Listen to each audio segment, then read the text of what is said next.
तो चलिए फ्रेंड्स, हम लोग अब डिस्कस कर रहे हैं वेक्टर्स में। लास्ट क्लास में हमने पढ़ा था रेजोल्यूशन ऑफ वेक्टर्स और अब हम पढ़ रहे हैं डायरेक्शन कोसाइंस।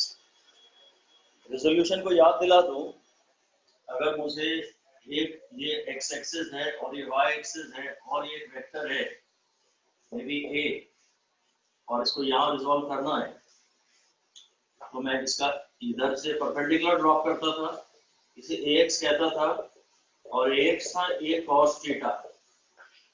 जहां से एंगल थीटा देते थे वहां कोने में हम ले लेते थे कॉस।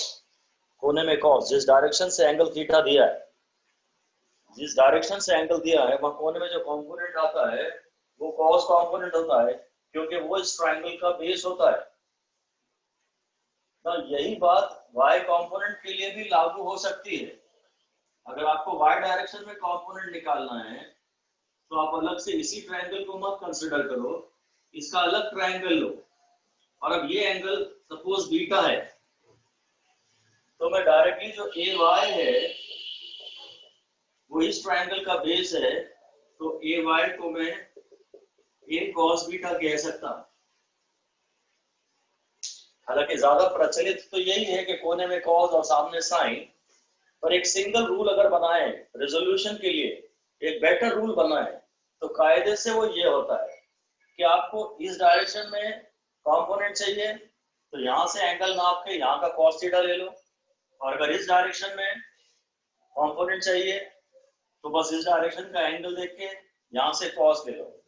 वो वाले रूल की पूरी जरूरत नहीं है कि कोने में कॉस और साइड में साइन। आप सिर्फ एक रूल से काम चला सकते हैं। लिख दीजिए single rule for resolving vectors.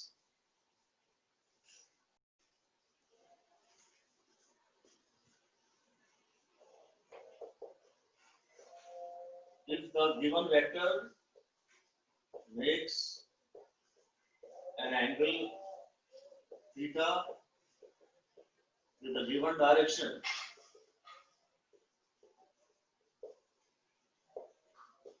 in which its component is to be determined, बस तो फिर multiply the given vector by cos of theta in that direction। एक सिंगल रूल है, एक सिंगल रूल है कि multiply by the given vector by the cos of that direction। तो किसी भी डायरेक्शन में आपको कंपोनेंट चाहिए ना, किसी भी डायरेक्शन में कंपोनेंट चाहिए, बस उसी डायरेक्शन के cos थीटा से मल्टीप्लाई कर दीजिए, एक रूल काफी है। तो किसी भी डायरेक्शन में एक वेक्टर को रिजॉल्व करने के लिए बस आपको उस डायरेक्शन का cos थीटा पता होना चाहिए। तो जिस डायरेक्शन में आपको वेक्टर को रिजॉल्व करना है उस डायरेक्शन के cos थीटा को डायरेक्शन कोसाइंस कहते हैं। लिख दीजिए cos theta of a vector in the direction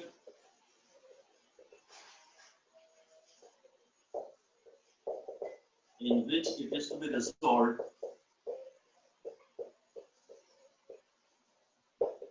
is called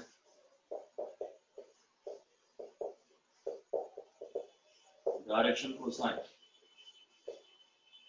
in that direction। cos theta को डायरेक्शन कोसाइन कहते हैं, cos थीटा को डायरेक्शन कोसाइन कहते हैं।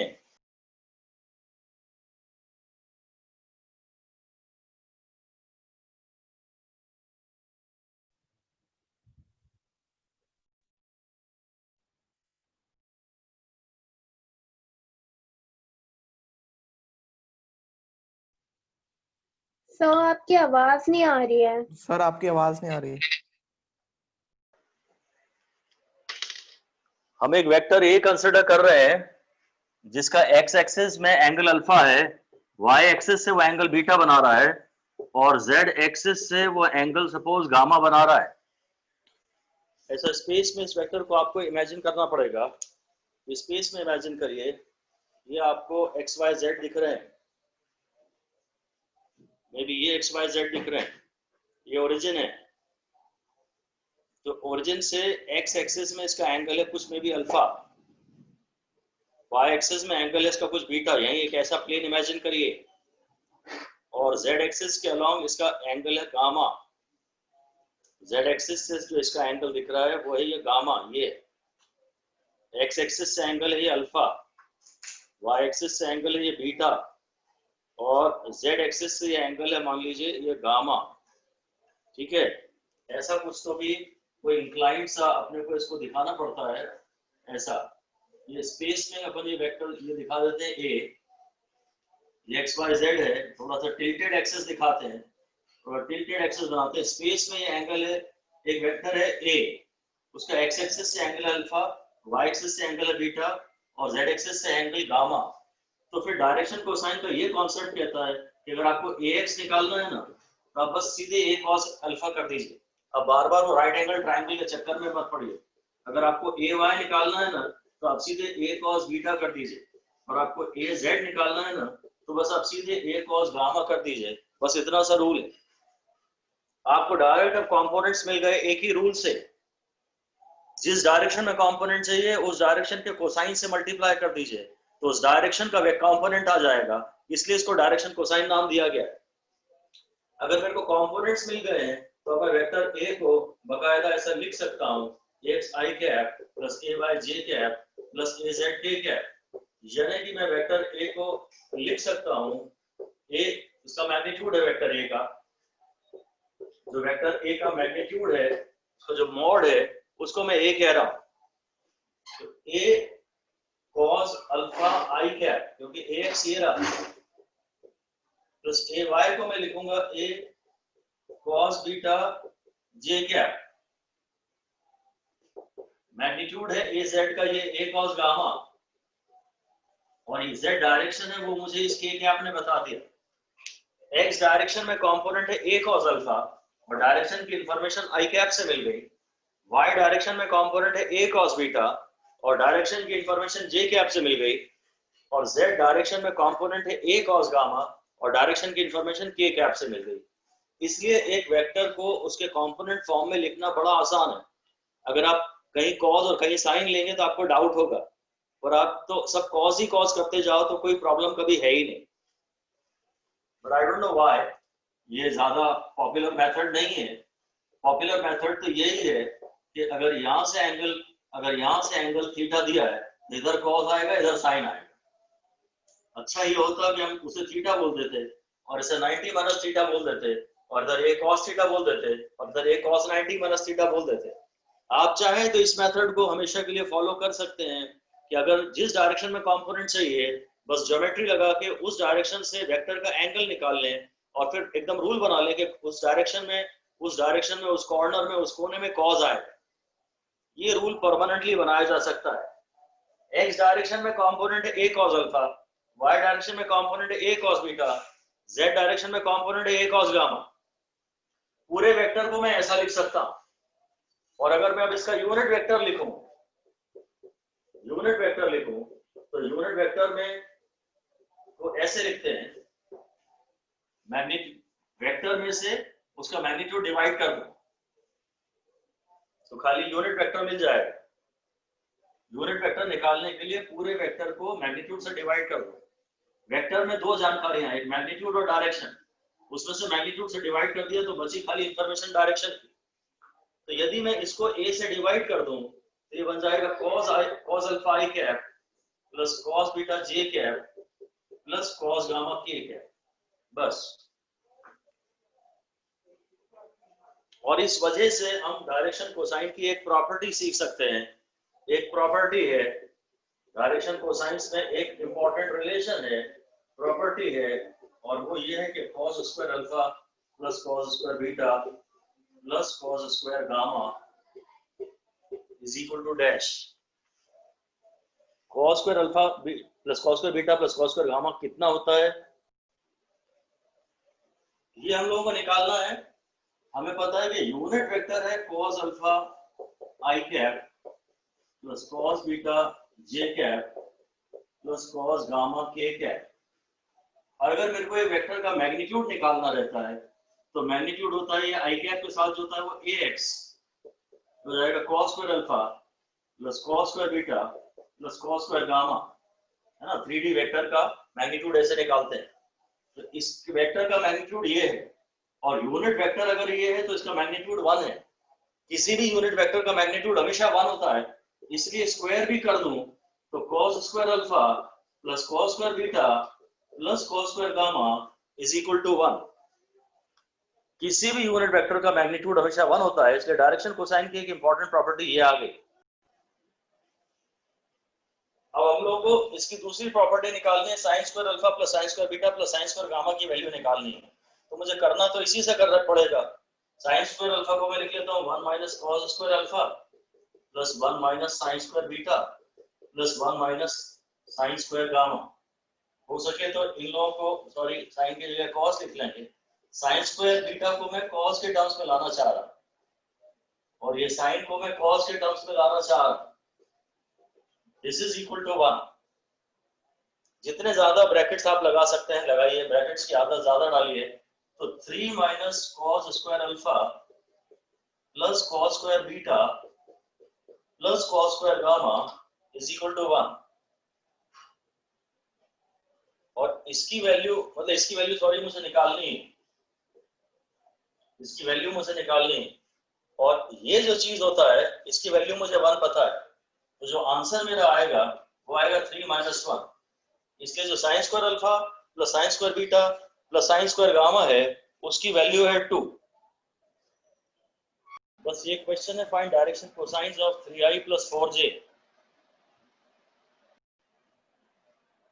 तो अगर आपको इसके डायरेक्शन कोसाइन निकलने हैं, सपोज इसका नाम है वेक्टर a, ये है 3i प्लस 4j, कैप लगा ले तो अच्छा है। अब आप इसका यूनिट वेक्टर ऑब्टेन करिए। जो यूनिट वेक्टर है वो है पूरा वेक्टर अपॉन इसका मॉड। वेक्टर में आई और जे जरूर आते हैं और मॉड में यानी पॉजिटिव मैग्नीट्यूड में आई और जे नहीं आते हैं। जिसकी वैल्यू है 3 square plus 5 square 3 square plus 4 square, तो ये 3i प्लस 4j, ये 9 प्लस 16 25 का रूट हो गया 5, हो गया 3/5 i cap plus 4/5 j cap. तो इसका आंसर ये आएगा कि भाई cos अल्फा है 3/5 और cos बीटा है 4/5। its direction cosine along x axis is 3/5 and its direction cosine with respect to y axis is 4/5। अब ये क्वेश्चन मैंने इसलिए चूज किया ताकि मैं आपसे ये 3 4 5 ट्रायंगल की बात कर सकूं। ये बड़ा स्टैंडर्ड ट्रायंगल है, आप इसके बारे में जानते हैं। एक राइट एंगल ट्रायंगल, ये साइड 3 है सबसे छोटी साइड, ये 4 है और ये 5 है, ठीक है। तो ये एंगल फिलहाल अल्फा है क्योंकि ये बेस होना चाहिए, अल्फा के सामने वाला साइड परपेंडिकुलर कहलाता है, तो ये बेस है और ये हाइपोटेन्यूज है। और ये एंगल इस ट्रायंगल में ये एंगल बीटा है, तभी cos बीटा 4/5 आ रहा है। ये 3 4 5 ट्रायंगल में, ये 3 4 5 ट्रायंगल में आप जानते हैं अगर मैं इसको ऐसा बना दूं, ये अब ये 3 है, ये 4 है और ये 5 है। अब अगर cos अल्फा 3/5 है तो अल्फा ट्रायंगल का बेस होना चाहिए, तो ये बेस अपॉन हाइपोटेन्यूज, और बीटा फिर ये होना चाहिए क्योंकि बेस ये है हाइपोटेन्यूज ये है। इनकी स्टैंडर्ड वैल्यूज हम लोग जानते हैं, इनकी वैल्यू जानते हैं। ये छोटी साइड के सामने छोटा एंगल आता है 37 डिग्री और ये बड़ी साइड के सामने इन दोनों से मिलके जो एंगल आता है, बड़ा वाला एंगल इन दोनों से मिलके बनता है 5 और 3 53 डिग्री। ये छोटी साइड के सामने एंगल 37 डिग्री है। Angle is equal to arc upon radius से अगर मैं आर्क छोटी ले रहा हूं तो एंगल भी छोटा बनेगा। छोटी साइड के सामने वाला एंगल छोटा होता है। इसलिए अगर हम चाहें तो अपना आंसर ये भी दे सकते हैं कि जो अल्फा है वो cos इनवर्स ऑफ 3/5 है यानी 0.6 है, और अल्फा जो है वो फिर ये बड़ा वाला एंगल है तो वो 53 डिग्री है, और जो बीटा है वो cos इनवर्स 4/5 है यानी 0.8 है, और वो फिर बीटा यहाँ है, इसके सामने वाला एंगल 37 डिग्री। हालांकि मुझे अल्फा और बीटा नहीं निकालने थे, अल्फा और बीटा डायरेक्शन कोसाइंस नहीं है, डायरेक्शन कोसाइंस तो cos अल्फा और cos बीटा ही है, ठीक है। बट आप ये ध्यान रखिए कि साइन का जो ग्राफ होता है वो ऐसा होता है, इसलिए छोटे एंगल का साइन छोटा होता है, और कॉस का जो ग्राफ है वो ऐसा होता है, इसलिए छोटे एंगल का कॉस बड़ा होता है। तो अगर कॉस बड़ा आ रहा है, तो एंगल छोटा है, और कॉस की वैल्यू अगर छोटी आ रही है, छोटा मतलब 45 डिग्री से छोटा, अगर कॉस बीटा बड़ा है, कॉस बीटा की वैल्यू काफी बड़ी है, 1 से तो छोटी है पर 45 डिग्री वाले केस से ज्यादा है, तो कॉस की वैल्यू अगर बड़ी आ रही है तो एंगल जरूर वो छोटा है, इसलिए बीटा 37 डिग्री है। और कॉस अल्फा की वैल्यू छोटी आ रही है, कॉस थीटा की वैल्यू छोटी आ रही है, तो थीटा एक बड़ा एंगल है। तो जब ये छोटा आ रहा है तो ये बड़ा एंगल है।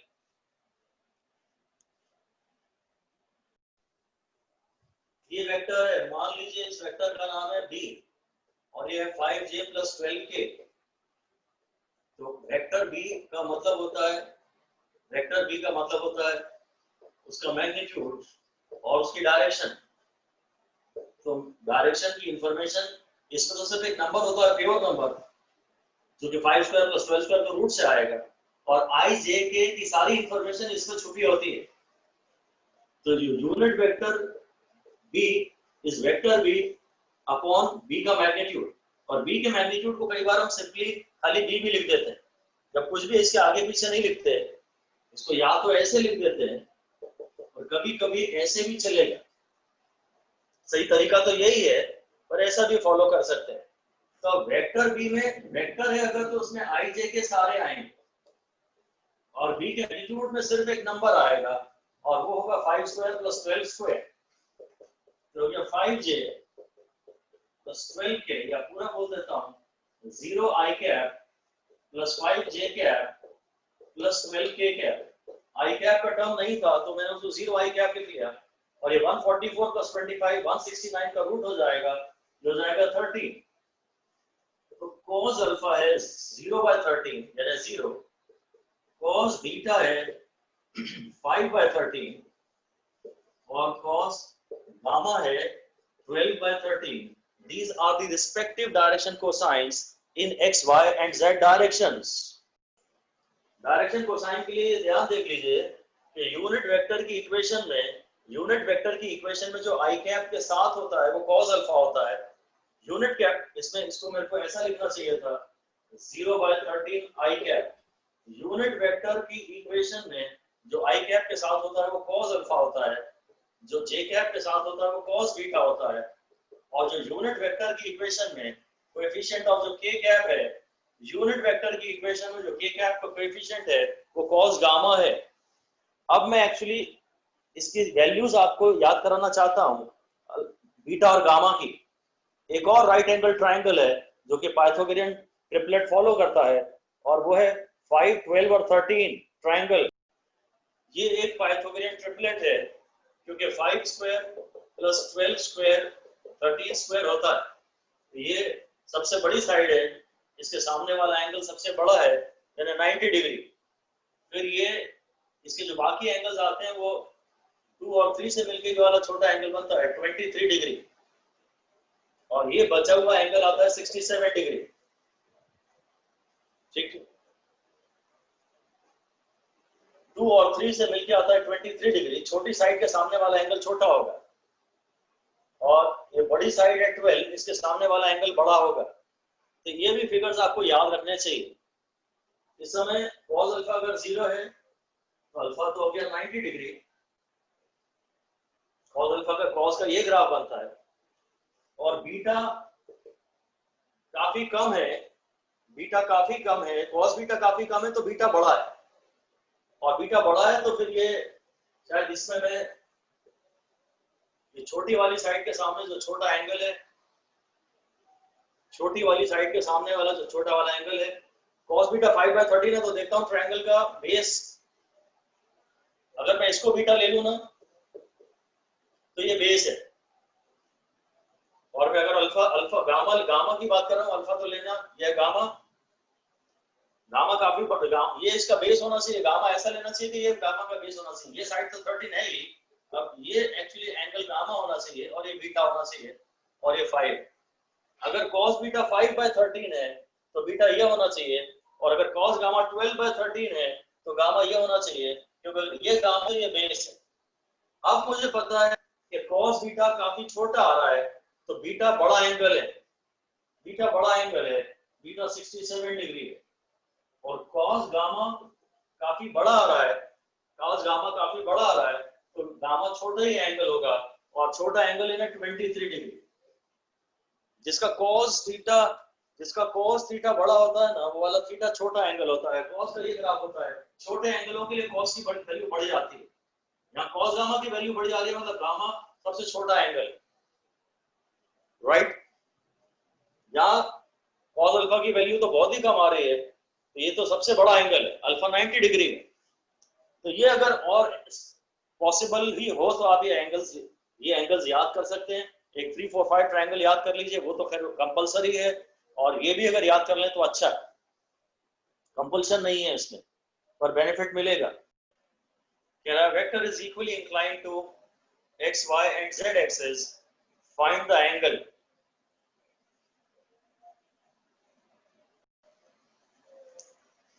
अगर ये इक्वली इंक्लाइंड है तो मुझे ये पता है कि अगर एंगल अलग अलग होते हैं तो cos square alpha plus cos square beta plus cos square gamma 1 होता है। ये मुझे एक प्रॉपर्टी पता है।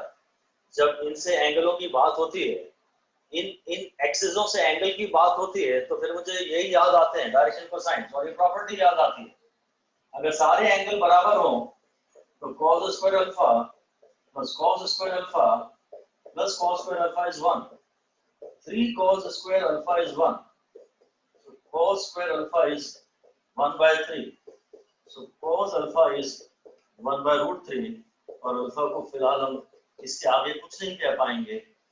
Alpha is cos inverse, then alpha is equal to beta is equal to gamma is equal to cos inverse of 1/√3. This will be our final answer. अब हम लोग डिस्कस कर रहे हैं सुपरपोजिशन प्रिंसिपल। बस ये नाम का ही डरावना है, नए नए नाम यूज कर रहे हैं। Actually it means addition of vectors. ये है कहानी। When we superimpose the effect of one vector on the effect of the other vector, effectively superimpose word आ गया ना, तो बस उसी के superposition principle कहते हैं। तो effectively we add them, so this is addition of vectors। addition of vectors का ही एक और नाम है superposition concept। यहाँ ये थोड़ा डरावना लगने लगता है, अब ये थोड़ा खतरनाक लगने लगता है, बाकी है वही। और एडिशन ऑफ टू वेक्टर से जो वेक्टर मिलता है ना, उसको हम लोग बोलते हैं कि रिजल्टेंट मिल गया हमको। So it's a method of finding the resultant of two vector. हम एक वेक्टर के इफेक्ट में दूसरे वेक्टर के असर को ऐड कर रहे हैं। This is essentially called superposition. एक के इफेक्ट पे दूसरे का इफेक्ट सुपर इम्पोज कर रहे हैं, so it is called superposition. Essentially it is addition of vectors, और एडिशन ऑफ वेक्टर्स से जो आपको नया वेक्टर मिलता है उसका नाम होता है रिजल्टेंट।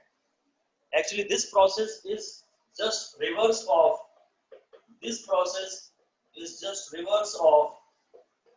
resolution। resolution में आप एक वेक्टर को रिजॉल्व करके उसके कंपोनेंट्स ऑब्टेन करते थे। resolution में आप एक वेक्टर को तोड़ते थे, आप ये बोलते थे ये जो वेक्टर A है ये इससे बना है मिलके, और इससे मिलके बना है। resolution में आप इसके कंपोनेंट्स ऐड करते थे, रिजोल्यूशन में आप इनके कंपोनेंट्स ऑब्टेन करते थे। अब यदि मैं आपसे कहता हूं एक वेक्टर का जो ax है, एक वेक्टर है a is equal to ax I cap, और suppose b is equal to by j cap, और मैं कहता हूं वेक्टर a प्लस b निकालिए, यानी एक्चुअली a प्लस b का इन दोनों का रिजल्टेंट निकालिए, a और b का रिजल्टेंट निकालिए। तो आपको ये पता तो है ही कि ये आई कैप मतलब x डायरेक्शन में, और डायरेक्शन जब हम दिखा देते हैं तो फिर ये खाली नंबर ही लिखते हैं यहाँ पर। अब इसे ax आई कैप नहीं लिखेंगे, क्योंकि ये डायरेक्शन तो हम ये दिखा चुके हैं। अब मेरे पास एक वेक्टर ये है और उसके बाद दूसरा वेक्टर ये है, ये by है, इसकी डायरेक्शन मैंने ऑटो अपने आप डायरेक्ट दिखा दी है, तो मैं इसके डायरेक्शन के बारे में कुछ लिखूंगा नहीं, इसे जे कैप नहीं लिखूंगा, वो मैंने डायरेक्शन बना दी है और इन दोनों से मिलकर तो यही बनता है। तो जो आंसर आएगा वो सिंपली आएगा ax I cap plus by j cap, this is the answer. अब आपने शायद इन दोनों को ऐड करके ओरिजिनल वेक्टर ऑब्टेन कर लिया। ओरिजिनल वेक्टर ऑब्टेन करने के प्रोसेस को कहते हैं सुपरपोजिशन, एडिशन, और जो आंसर आता है उसे इन दो ए और वेक्टर बी का, वेक्टर ए और वेक्टर बी का रिजल्टेंट भी कहा जाता है। ये क्वेश्चन है आपके सामने। दो फोर्सेस हैं, एक फोर्स है F1 और एक फोर्स है F2। मैंने उनकी प्रॉपर डायरेक्शंस दिखाई हैं, तो इनके ऊपर वेक्टर साइन नहीं लिखा है, मैग्नीट्यूड लिखा है और डायरेक्शन दिखा दी। इसके ऊपर हम फिर तो डायरेक्शन दिखा देते हैं, तो इसे कायदे से फिर वेक्टर नहीं लिखते। मैग्नीट्यूड ये रहा और डायरेक्शन ये रही, F2 का मैग्नीट्यूड ये रहा और डायरेक्शन ये रही। अब हमें इनका रिजल्टेंट ऑब्टेन करना, एडिशन का, इनका बस क्वेश्चन तो ये कहता है फाइंड द रिजल्टेंट। तो आप खुद ही समझते हैं, आपको vector F1 plus vector F2 निकालना है। सबसे पहले आपका हमेशा ये काम होना चाहिए कि आप वेक्टर्स को i j k के फॉर्म में लिख दें। लिख दीजिए, most important step is to express each vector in i j k form. बस एक बार आपने i j k लिख लिया ना, फिर आपका काम बहुत ज्यादा सिंपल हो जाएगा।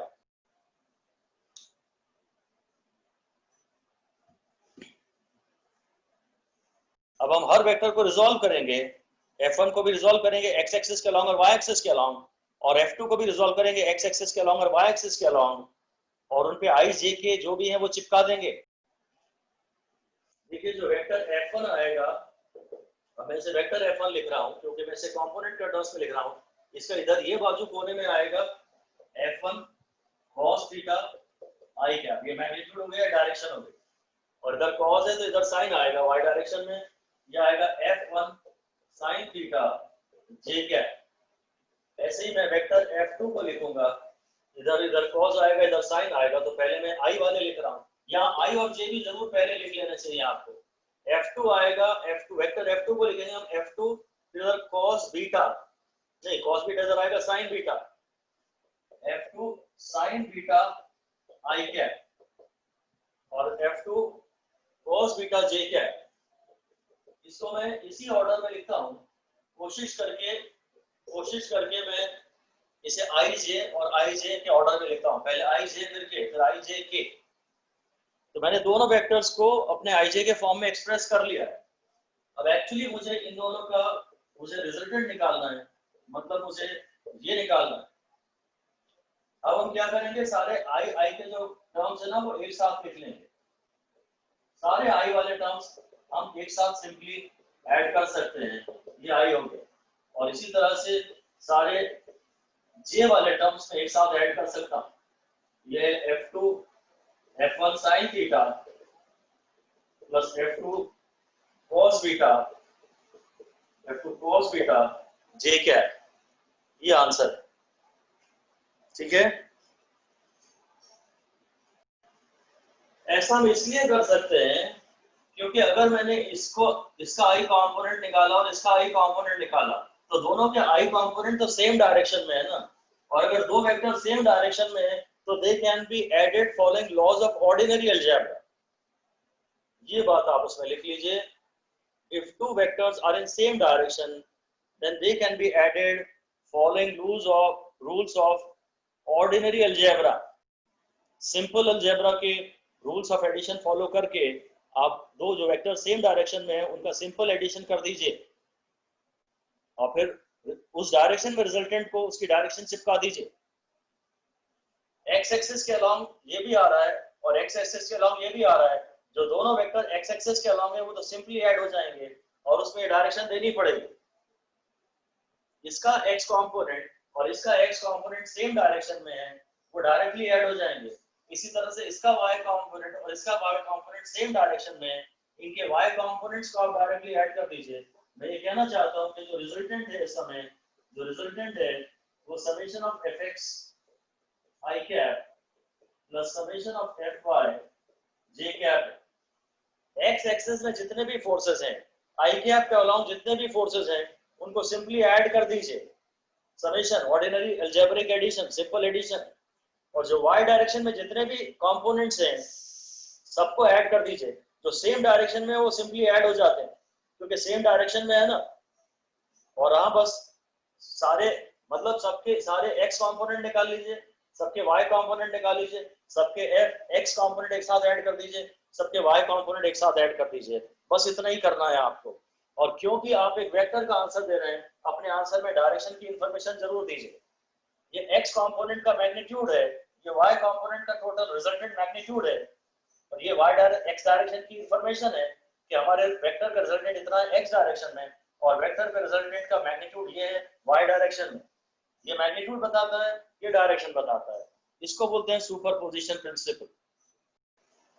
मतलब मैं अगर ऐसा कहता कि वेक्टर A है 3i कैप और वेक्टर B है 4j कैप, और मैं कहता इनका रिजल्टेंट निकालो, तो रिजल्टेंट का हमेशा मतलब है बस आप इनको ऐड कर दीजिए। और अभी तो इस वाले में j नहीं है, इस वाले में i नहीं है, ये जो है ये 3i प्लस 0j है, और ये जो b है ये 0i प्लस 4j है। अब इनके i का पेयर बना लीजिए और सब ऐड कर दीजिए ये, और इनके j एक साथ ले लीजिए और सारे j ऐड कर दीजिए, तो जो रिजल्टेंट है वो है 3i cap plus 4j cap. तो आप जानते हैं इसका आंसर है मैग्नीट्यूड है 5, इसका आंसर है 5, जो रिजल्टेंट है वो है 5। और फिर अगर मैं चाहूँ तो इसकी डायरेक्शन की इंफॉर्मेशन यहाँ साइड में लिख सकता हूँ, ये 3i plus 4j upon √3 square plus 4 square, इसको 5 लिखिए और फिर यहाँ इसकी डायरेक्शन की इंफॉर्मेशन दे दीजिए, ऐसा 3/5i cap plus 4/5j cap. ऐसे हम वेक्टर्स को बताते हैं। ये मैग्नीट्यूड है और ये यूनिट वेक्टर है, ये डायरेक्शन की जानकारी है। Magnitude is a scalar quantity, और अगर i और j कहीं चिपक गए तो ये डायरेक्शन की इंफॉर्मेशन के लिए है बस, ठीक है। इस तरह से वेक्टर एडिशन के बहुत अच्छे एग्जांपल्स अब हम लेने वाले हैं। आपको ये 3 वेक्टर्स हैं, vector p plus vector q plus vector s, इनका रिजल्टेंट निकालना है। तो सब में पहले अब मैग्नीट्यूड तो आपको पता ही है, उनकी डायरेक्शन की जानकारी भी चिपका के उनको एक्सप्रेस वेक्टर फॉर्म में एक्सप्रेस कर लीजिए। Express each vector in vector form and in component form.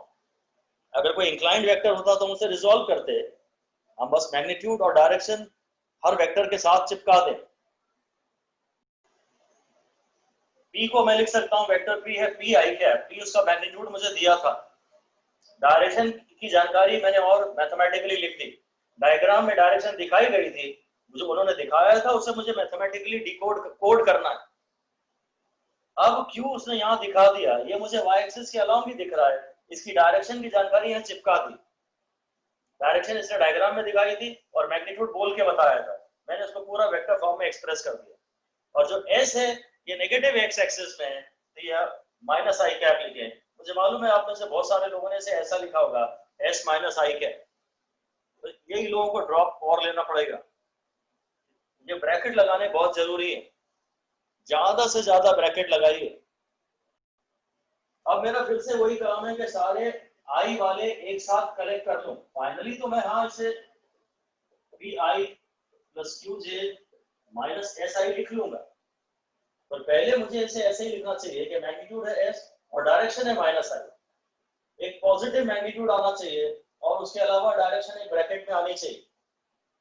अब सारे i वाले टर्म्स में इकट्ठे कर लेता हूं, तो हो जाता है p minus s i cap plus qj j cap, this is the resultant vector.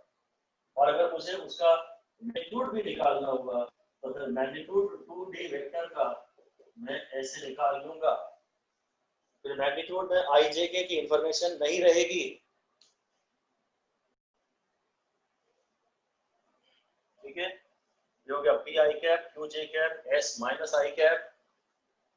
फिर मैं इसको बाहर ले आया, फिर सारे i के टर्म्स सिंपली ऐड या सब्सट्रैक्ट कर दिए, जो भी हो रहा है, सिंपल एडिशन या सिंपल सब्सट्रैक्शन जो भी हो रहा है, फिर 2D वेक्टर का रिजल्ट है। क्वेश्चन ये है अगला आपके पास, find vector p plus vector q plus vector s। और कहीं भी वो अगर सवाल में कह देता है अप्लाई सुपरपोजिशन प्रिंसिपल, तो फिर आपको लगता है कुछ बड़ा पूछ लिया, ऑर्डिनरी वही है कि आप P के साथ उसकी डायरेक्शन की इंफॉर्मेशन चिपकाइए, P को पूरा मैथमेटिकली एक्सप्रेस करिए, Q के साथ उसकी डायरेक्शन की इंफॉर्मेशन चिपकाइए और S इंक्लाइंड वेक्टर है उसे रिजॉल्व करिए और उसके हर कंपोनेंट में भी I और J की डायरेक्शन चिपकाइए। फिर सारे I के टर्म्स एक साथ कलेक्ट कर लीजिए और सारे J के टर्म्स एक साथ कलेक्ट कर लीजिए। बस P को तो मैं सिंपली डायरेक्शन इसकी x एक्सिस के नाम है, ये मैग्नीट्यूड है, ये मैग्नीट्यूड और ये डायरेक्शन की जानकारी चिपका दी। ये मैग्नीट्यूड है और ये डायरेक्शन y एक्सिस है, इसको j कैप कहते हैं। s को रिजॉल्व किया मैंने पहले यहाँ पे, पहले i कैप के अलाउंग और फिर j कैप के अलाउंग, ये हो गया। अब मैं इनको इकट्ठा कर लूंगा, p plus s sign beta, सारे x एक्सिस के अलाउंग जो है सबको ऐड कर दूंगा, सारे i वाले एक ब्रैकेट में ले लूंगा और सारे q वाले में एक ब्रैकेट में ले लूंगा, सारे q वाले में एक ब्रैकेट में ले लूंगा। बस अभी इसे मैं रिजल्टेंट को ऐसे ही छोड़ देता हूं ij के फॉर्म में। ओके, i का पेयर बनाया, j का पेयर बनाया और उन्हें एक ब्रैकेट में लेके ऐड कर दिया उनके with taking into account there proper science. ये है question, add vectors a b c having magnitudes 5 10 and 5 respectively and they are inclined to positive direction of x axis at 45 degree 135 degree and 315 degree respectively।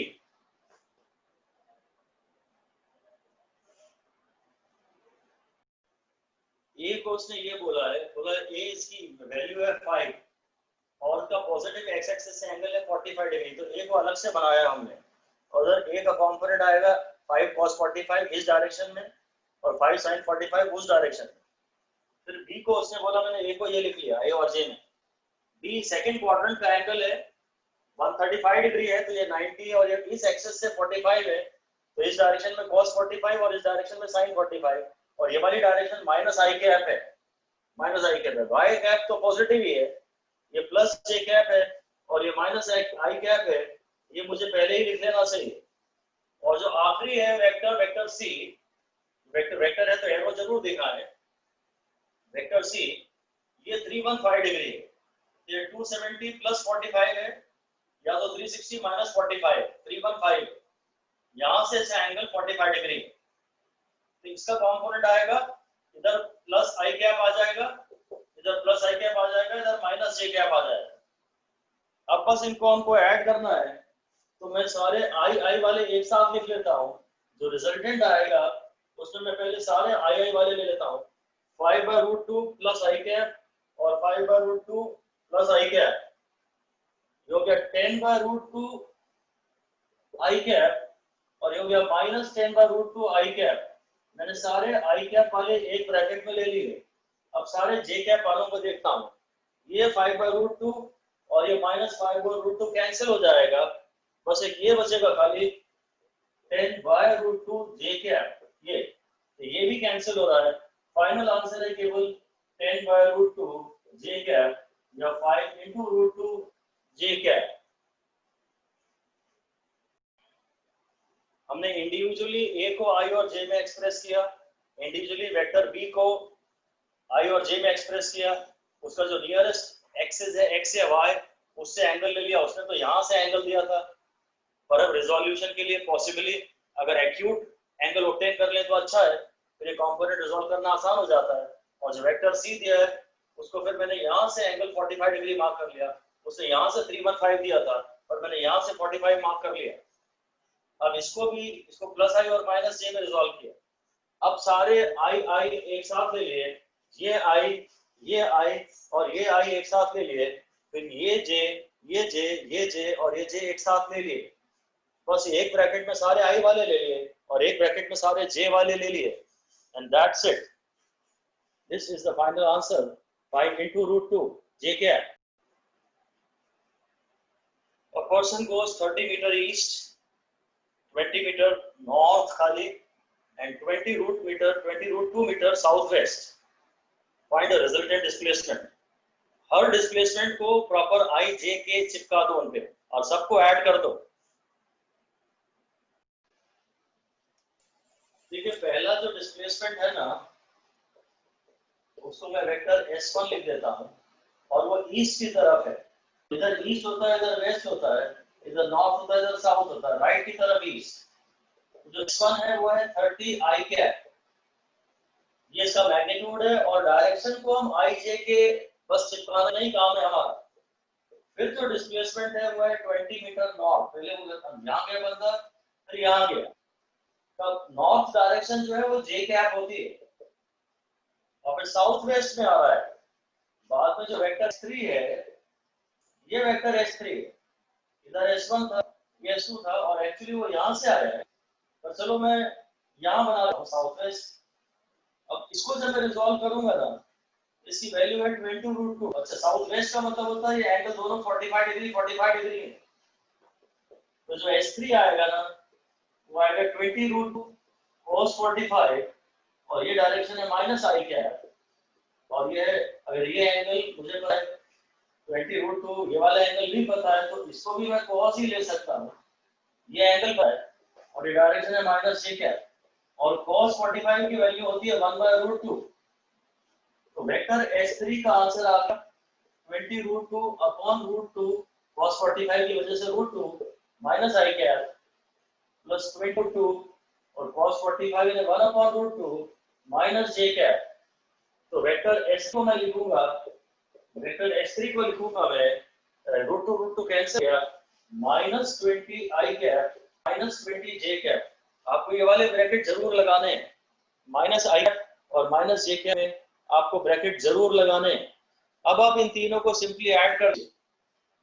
अब अगर मैं add कर रहा हूँ, displacement है vector S1 plus vector S2 plus vector S3, तो इसमें आ रहा है 30i कैप, जा रहा है 20j कैप और तीसरे वाले में मैं लिख देता हूँ -20i cap -3j cap.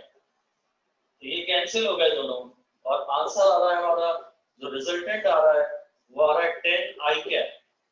This is the answer.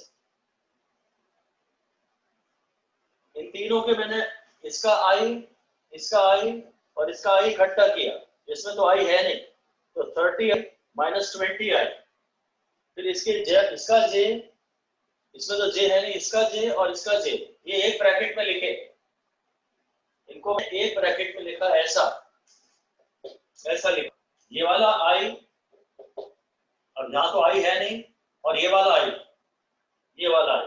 ये एक ब्रैकेट में लिखे। तो इसमें तो j है नहीं, इसका j और इसका j एक ब्रैकेट में लिखे ऐसा किया। अब ये हो गया 10i और ये हो गया 0j कैप, यानी खत्म, बस 10i cap is the correct answer. आदमी ओवरऑल 10 मीटर्स टुवर्ड्स ईस्ट गया, शायद ऐसा रहा होगा, वो पहले यहाँ गया है, फिर यहाँ गया है, फिर यहाँ आया है, ऐसा। उसने यहाँ से स्टार्ट किया, फिर यहाँ गया और अब यहाँ साउथ वेस्ट ये है, यहाँ साउथ वेस्ट ये है, इसीलिए वो फाइनली यहाँ पहुंचा।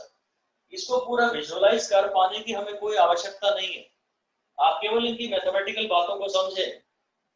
यहाँ वो एक्चुअली पहले 30 मीटर ईस्ट की तरफ गया, फिर 20 मीटर नॉर्थ की तरफ गया, फिर ये डायरेक्शन है 20√2 मीटर साउथ वेस्ट।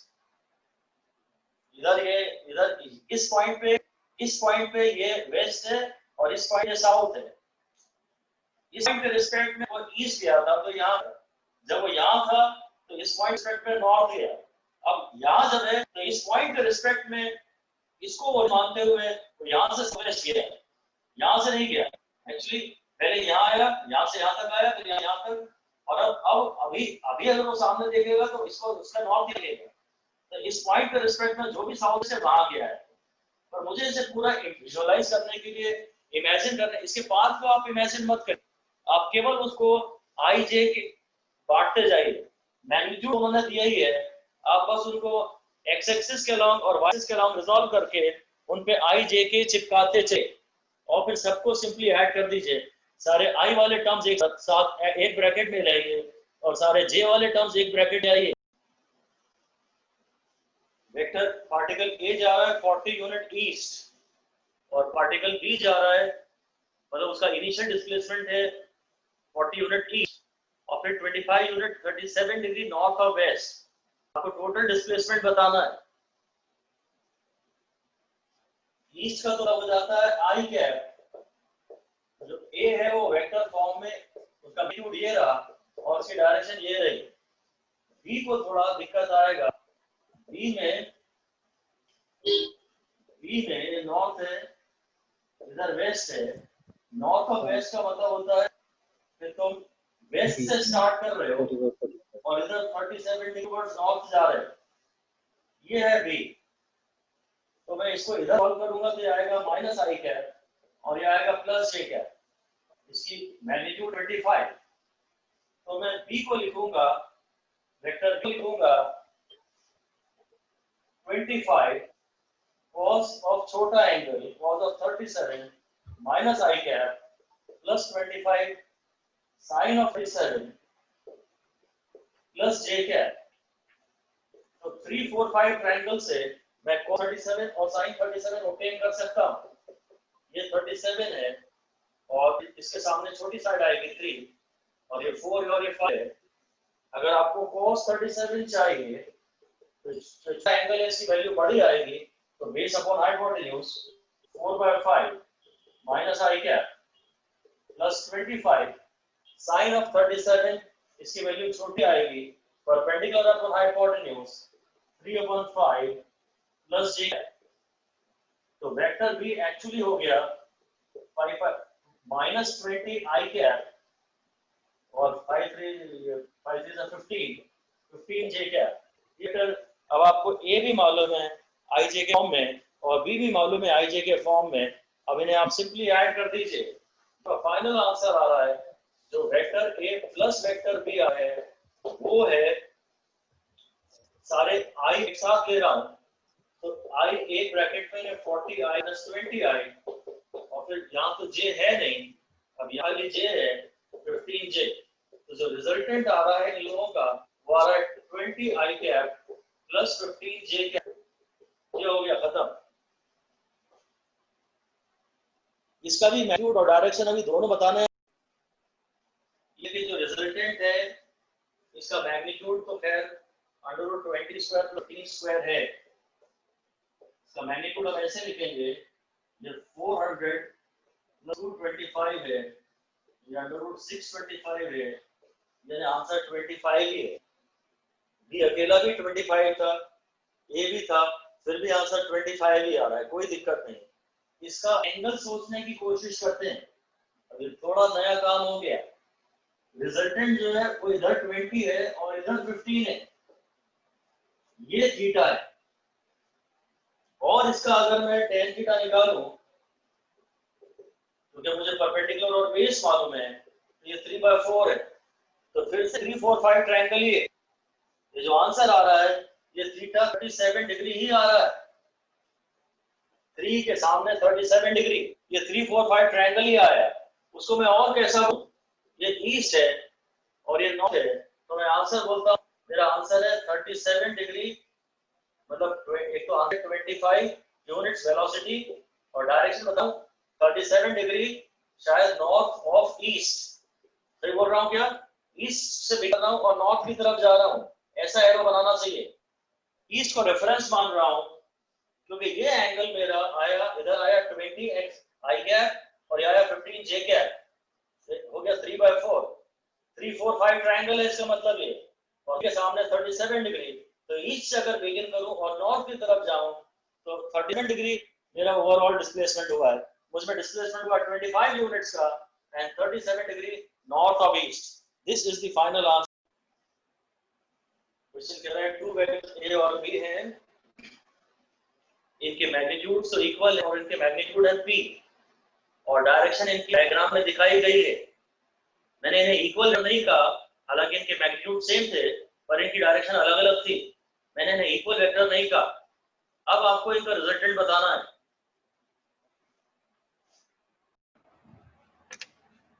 देखिए साहब, ये जो वेक्टर a है हम इसको रिजॉल्व करेंगे।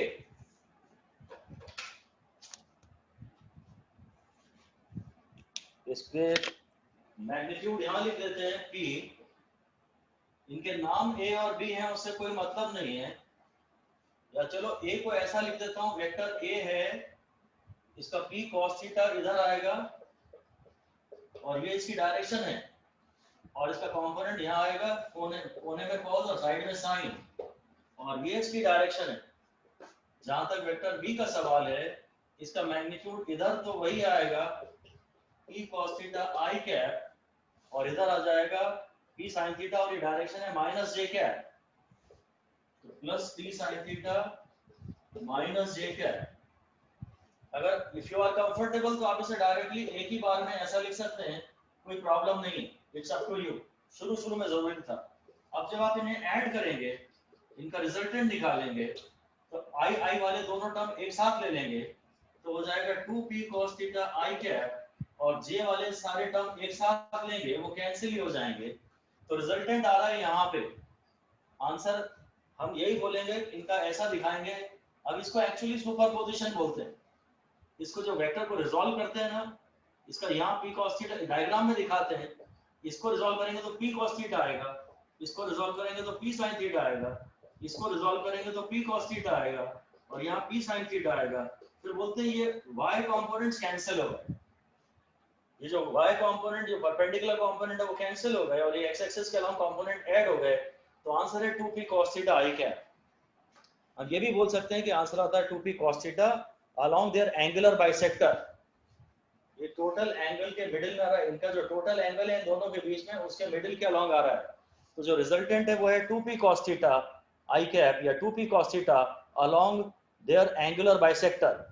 अगर दो वेक्टर मैग्नीट्यूड में इक्वल हैं और उनके बीच में इस तरह एंगल है जैसा दिखाया गया है, तो आपको ये पहचानना है कि ये कंपोनेंट्स ऐड होंगे, कंपोनेंट दोनों के अलोंग एक्स एक्सिस ऐड हो जाएंगे। अब हमें ऐसे भी नहीं लिखना है, धीरे धीरे ये देखने की आदत डालनी है कि ये कंपोनेंट और ये कंपोनेंट कैंसिल हो जाएगा, x कंपोनेंट दोनों के ऐड होंगे और y कंपोनेंट दोनों के कैंसिल हो जाएंगे। ऐसे ही लिख दीजिए, x component of both will be added up and y component of both are equal and opposite, they will cancel.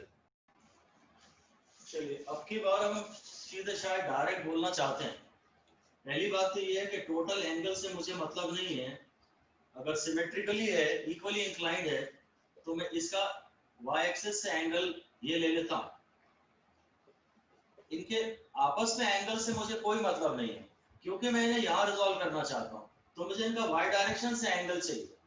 अब मुझे दिख रहा है ये कंपोनेंट दोनों का ऐड हो जाएगा, इसको रिजॉल्व करूंगा तो एक कंपोनेंट यहाँ आएगा, एक यहाँ आएगा, और इसको रिजॉल्व करूंगा तो एक कंपोनेंट यहाँ आएगा और एक कंपोनेंट यहाँ आएगा। जरूर ये वाले कंपोनेंट कैंसिल हो जाएंगे, इधर आएगा p cos थीटा by 2 और इधर आएगा p cos थीटा by 2, तो आंसर है p cos theta by 2, 2p cos theta by 2, ये कैंसिल हो गए। पूरा लिख लेते हैं एक बार, पर आइडियली हम चाहते हैं कि हमें ये दिखने लगे कि y कंपोनेंट्स ऐड हो जाएंगे और x कंपोनेंट्स कैंसिल हो जाएंगे। a को मैं अगर रिजॉल्व करूंगा तो पहले इधर आएगा a sin theta by 2 plus i cap, और a का इधर कंपोनेंट आएगा, सॉरी p मैग्नीट्यूड है क्योंकि p इसका मैग्नीट्यूड है p cos theta by 2, p cos theta by 2 j cap. ऐसे जो वेक्टर b आएगा, अब इसका इधर कंपोनेंट आएगा, इधर cos आएगा, इधर sin आएगा, p sin थीटा by 2, और ये डायरेक्शन है माइनस i कैप। इसको जरूर प्लस i कैप लिख लीजिए पहले से ही, और इसको माइनस i कैप पहले से ही लिख लीजिए, और ये है प्लस j कैप। इधर आएगा cos थीटा by 2, कोने में cos, और ये डायरेक्शन है प्लस j यानी j। अब मैं इन लोगों को ऐड कर दूंगा तो ये वाले कंपोनेंट कैंसिल हो जाएंगे, vector a plus vector b आ रहा है, यार है 2p cos theta by 2 j cap. This is the answer. आपको ये विजुअलाइज करना है, अब इसको इमेजिन करना है आपको कि यार इसके y कंपोनेंट जो है वो ऐड हो रहे हैं और इसका x कंपोनेंट और इसका x कंपोनेंट कैंसिल हो रहा है। ये यहाँ कैंसिल होते हुए डायरेक्ट दिखने चाहिए। लिख दीजिए their y components get added up, their y components get added up and their x components cancel, their x components cancel, y component add हो जाते हैं और x component कैंसिल हो जाता है, and the resultant is 2p cos theta by 2 along the angular bisector। Resultant जो है वो 2p cos theta by 2 है along the angular bisector। जब दो इक्वल वेक्टर्स होते हैं मैग्नीट्यूड में, तो रिजल्टेंट हमेशा उनके एंगुलर बाइसेक्टर के अलोंग आता है। ये दिया इसने एक 4 न्यूटन का फोर्स है, एक 2 न्यूटन का फोर्स है, एक 1 न्यूटन का फोर्स है। क्या हम चाहते हैं कि रिजल्टेंट खाली अलोंग वाई डायरेक्शन बचे। To have the resultant only along y direction, magnitude of the additional force needed is, खाली मैग्नीट्यूड ही बताना है, आपको उसकी डायरेक्शन भी नहीं बतानी है।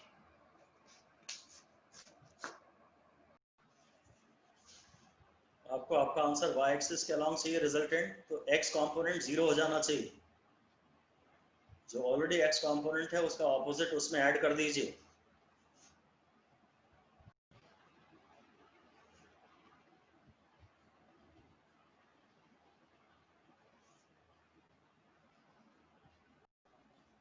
सुनिए, can to have resultant force only along y direction. Y direction में कुछ हो सकता है आंसर, कितना हमें मतलब नहीं है। जो नेट फोर्स आता है ना, जो हमारा नेट फोर्स आएगा वो एक्चुअली कुछ ऐसा आएगा, summation of F x i cap plus summation of F y j cap. उसका कहना है कि वाई डायरेक्शन में कोई कंपोनेंट बच जाए, न्यूटन इज फॉर फोर्स, ये 1 न्यूटन फोर्स है, ये 4 न्यूटन फोर्स है, ये 2 न्यूटन फोर्स है। वाई डायरेक्शन में कुछ फोर्स बच जाए तो बच जाए, एक्स डायरेक्शन में कुछ फोर्स नहीं बचना चाहिए, ऐसा हम चाहते हैं।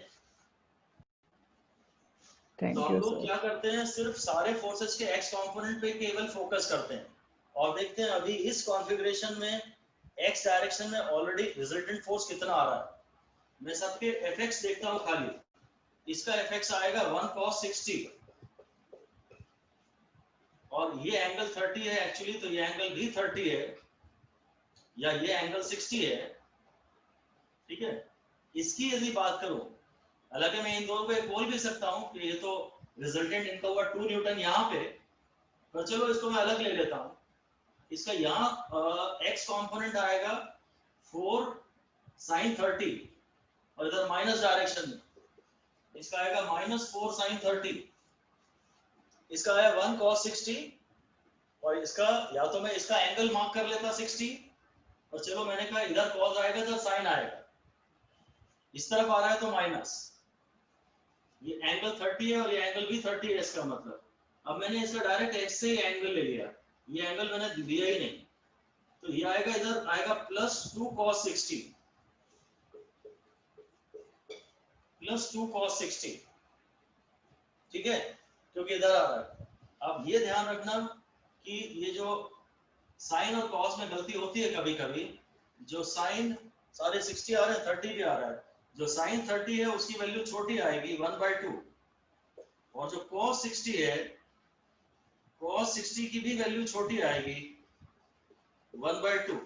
इसमें √3 शायद किसी की भी वैल्यू नहीं आ रही, तो cos 60 है, ये यहाँ पे देखना चाहिए cos वाले ग्राफ में, ये रहा cos 60 और sin 30 है 1/2 और इधर 2 cos 60 है वापस 1/2, so 1 - 4 + 2 1 - 4 + 2/2, so आंसर है -1/2 आई कैप।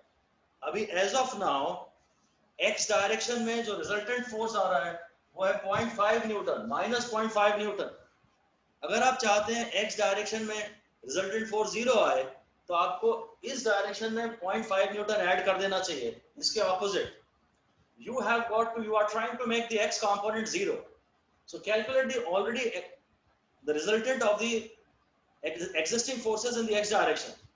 जितने भी फोर्सेस अभी x डायरेक्शन में काम कर रहे हैं उनका रिजल्टेंट है -0.5 न्यूटन इधर, तो तुमको इधर +0.5 न्यूटन ऐड करना है, तो तुम्हारा आंसर है अपना जो हमें ऐड करना है वो है +0.5 न्यूटन।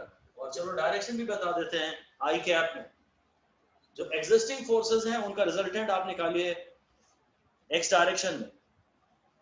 यहाँ एंगलों में गलती हो सकती है, हम चाहें तो ये दोनों एकदम डायरेक्ट ऑपोजिट हैं, तो ये भी बोल सकते हैं कि यहाँ पे ये तो है ही नहीं और बस 2 न्यूटन का एक ये फोर्स है, ऐसा भी बोल सकते हैं, क्योंकि ये दोनों एकदम ऑपोजिट है ना, तो जो ऑपोजिट इधर 4 है और इधर 2 है, तो रिजल्टेंट बस एक यहाँ 2 मान लिया जाए, अब भी सॉल्व कर सकते हैं। +0.5 Newton is the correct answer, ठीक है। सो वेक्टर्स में अभी एडिशन ऑफ वेक्टर्स में इतना ही।